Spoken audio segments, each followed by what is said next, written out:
1 ಎಕರೆ full red soil ಒಳ್ಳೆ ಚೌಕಾಕಾರವಾಗಿದೆ. ಇದು Ooty NH ರೋಡ್ಗೆ 2 ಕಿಲೋಮೀಟ್ರ್ ಆಗುತ್ತೆ. ಈ ತೇವ್ರಿನಿಂದ ಅಲ್ಲಿ 10 ಹೊಲ್ಕಂತ ಅಲ್ಲಿಂದ ಈ ಕಡೆ ಕೆಂಪು ಕಲರ್ ಇಲ್ಲಿ ಈ ತೇವರು ಇಲ್ಲಿ ಹೊರಗಡೆ 1 ಎಕರೆ ಒಳ್ಳೆ ಚೌಕಾಕಾರವಾಗಿದೆ. ಇದು ಮೈಸೂರಿಗೆ 42 ಕಿಲೋಮೀಟ್ರ್ ಆಗುತ್ತೆ. ಗುಂಡ್ಲುಪೇಟೆ ಮೈಸೂರು NH ರೋಡ್ಗೆ 2 ಕಿಲೋಮೀಟ್ರ್ ಆಗುತ್ತೆ. ಫುಲ್ ರೆಡ್ ಸಾಯಿಲ್ ಮಣ್ಣು ತೋರಿಸ್ಕೊಡ್ತೀನಿ, ಪಕ್ಕದಲ್ಲಿ ಉಳುಮೆ ಮಾಡೋದು ಸೇಮ್ ಇದೇ ಥರ ಮಣ್ಣು ಪಕ್ಕದ್ದು. ಇದು 1 ಎಕರೆ, ಅದು 1 ಎಕರೆ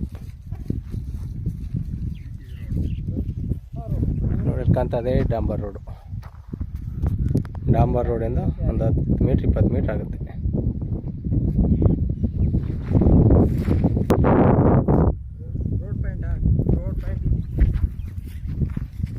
ಇದೇ ರೋಡ್ ಪಾಯಿಂಟ್ ಇಷ್ಟೇ ಇರೋದು, ಅದು ಇಷ್ಟೇ ನಮಗೆ ಬರೋಕೆ ಡಾಂಬರ್ ಇಲ್ಲಿ ಗಂಟ ಇದೆಲ್ಲ ರೋಡ್ ಧನ್ಯವಾದಗಳು.